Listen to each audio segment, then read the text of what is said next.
The Christmas Miracle. It was Christmas Eve, and the streets were filled with the glow of twinkling lights and the smell of fresh pine.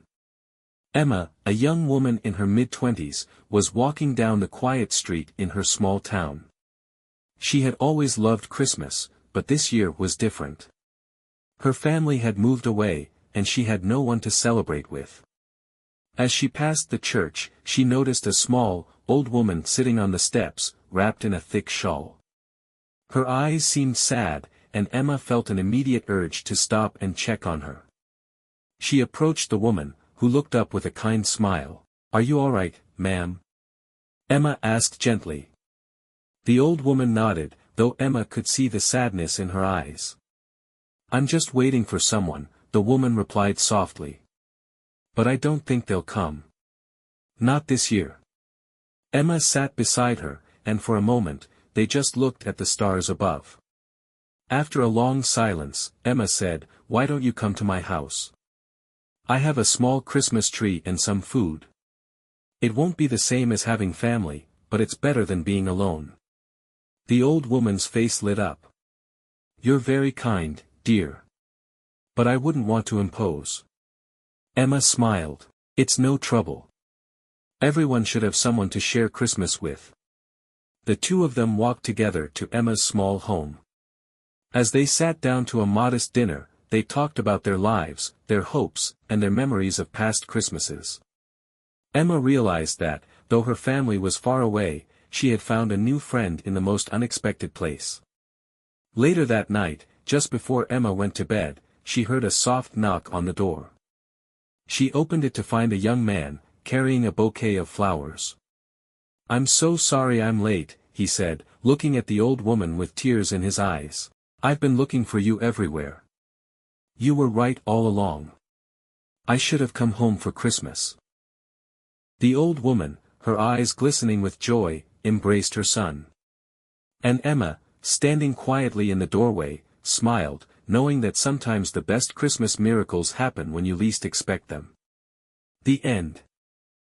The gift of giving. It was Christmas Eve, and the snow was falling gently over the quiet town. In a small house on Elm Street, little Timmy sat by the window, watching the lights twinkle on the Christmas tree. He had been eagerly waiting for this day. But his excitement wasn't for the presents that would be under the tree. No, Timmy's heart was filled with a different kind of anticipation. He had saved his pocket money for months to buy a gift for his mother. His father had passed away when he was just a baby, and his mother had worked hard every day to give him everything he needed. Timmy loved her more than words could express, and he wanted to give her something special, something that would show her how much he appreciated all that she did. That morning, Timmy had walked to the small corner store with the few dollars he had saved. After looking around, he had picked out a simple, but beautiful silver locket. He knew his mother loved jewelry, and he hoped the locket would make her smile. As the evening grew darker, Timmy rushed to wrap the gift in colorful paper, his small hands trembling with excitement. He placed it carefully under the tree,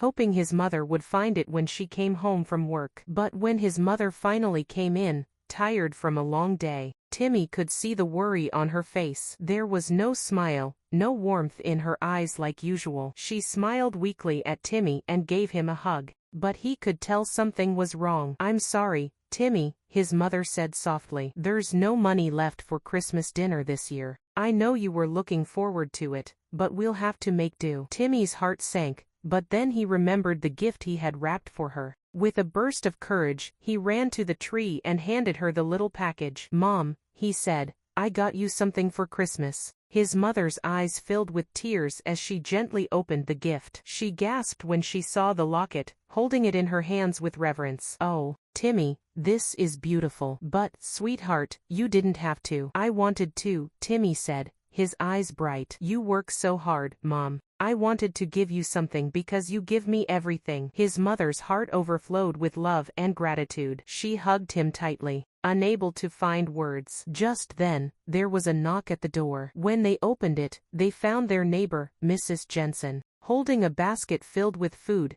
turkey, vegetables, and even a bottle of sparkling cider. I heard you might be having a tough Christmas this year, Mrs. Jensen said with a warm smile. I thought you might need a little help. Timmy's eyes widened in surprise, and he looked up at his mother. She smiled, wiping away a tear, and whispered, "This is the real gift, Timmy. The gift of kindness, of giving and receiving love."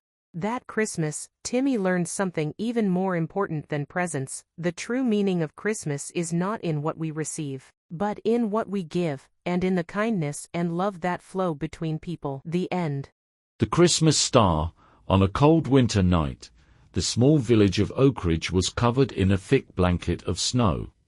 The streets were quiet, save for the occasional sound of laughter and the jingle of bells. People were busy preparing for Christmas, hanging wreaths on doors, and wrapping presents for loved ones. But for one little boy named Jack, Christmas seemed far from joyful.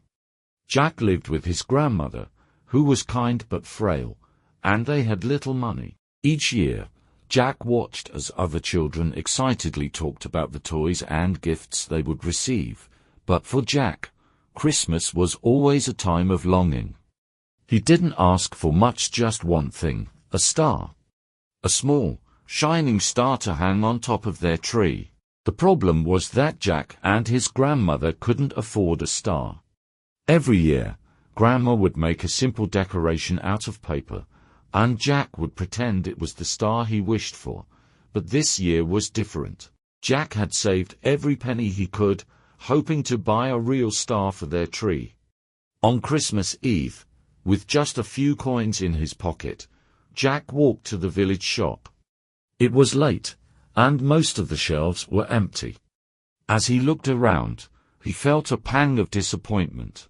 There were no stars left, only ornaments that were too expensive for him to afford. As Jack turned to leave, his heart heavy, the shopkeeper, Mr. Green, called out to him. "Jack, are you looking for something special?" Mr. Green asked, noticing the boy's sad face. Jack nodded. "I wanted to buy a star for our tree, but I don't have enough money." Mr. Green smiled kindly and said, "Wait here a moment. Jack, I think I have something just for you." A few moments later, Mr. Green returned holding a small, sparkling star. It was perfect, just the right size for a Christmas tree. "I think this belongs to you," Mr. Green said, handing Jack the star. "It's on the house." Jack's eyes widened with surprise. "But I can't pay for it." Mr. Green chuckled softly. "This star is a gift, Jack. It's for you and your grandmother. Sometimes the best gifts come when we least expect them." With the star clutched in his hand, Jack rushed home, his heart soaring. He couldn't wait to show Grandma. When he arrived, she was sitting by the fire, reading a book. Jack carefully placed the star on top of the tree, and when Grandma saw it, tears welled up in her eyes. "Oh, Jack," she whispered, "it's beautiful." "But how did you get it?" Jack smiled, his eyes twinkling. "Mr. Green gave it to me as a gift. He said the best gifts are the ones that come when we least expect them." That night, as the fire crackled and the snow continued to fall, Jack and his grandmother sat together, admiring the shining star.